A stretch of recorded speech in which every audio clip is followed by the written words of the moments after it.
So my name is Steve Palladino, and I lead global innovation for Baltimore Air-Coil Company. Baltimore Air-Coil was looking for a way to get the innovator's mindset into the entire organization. We're a very inventive company.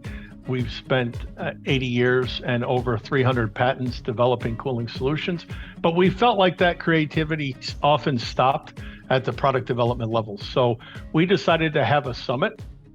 Well, you know, if you Google keynote speakers for innovation, you get about 300 hits. So that's where I started. And Dan was one of those 300. And then, you know, when I started to vet that down, I got down to about 5 that I was curious to talk to. And so I just scheduled a phone interview with each one of them. And that there was this connection. Even before we talked about, you know, what's this going to cost or anything else, that I just said, this is someone I want to work with that delivered innovation, and Dan Seewald, he gets it. And if I'm going to try to accelerate this at this company, this is someone I want to come in with his passion for innovation, with his energy as a speaker, to help us drive this change. He gave 2 big keynotes, one around your role as a leader in innovation, and why innovation matters. And what I thought was amazing is he did this fantastic research, Dan did, about ice, because we're in the cooling business, and he tied the kind of the approach to an innovator's mindset to a story that was real.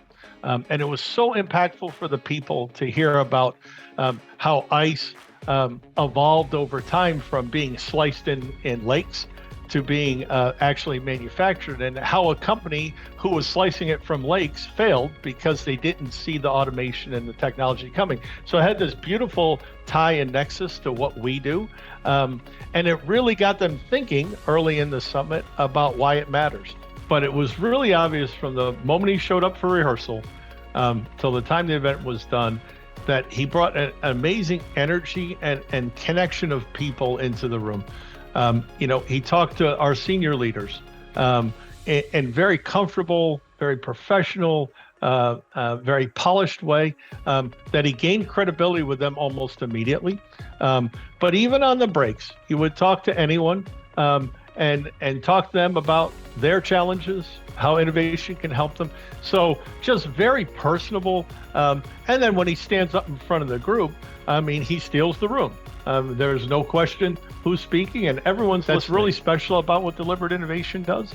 It's not a one and done thing. I could have hired many speakers, but I was really fortunate, and I'll be honest, somewhat lucky, that out of the stack of possibilities, I picked Dan and delivered innovation.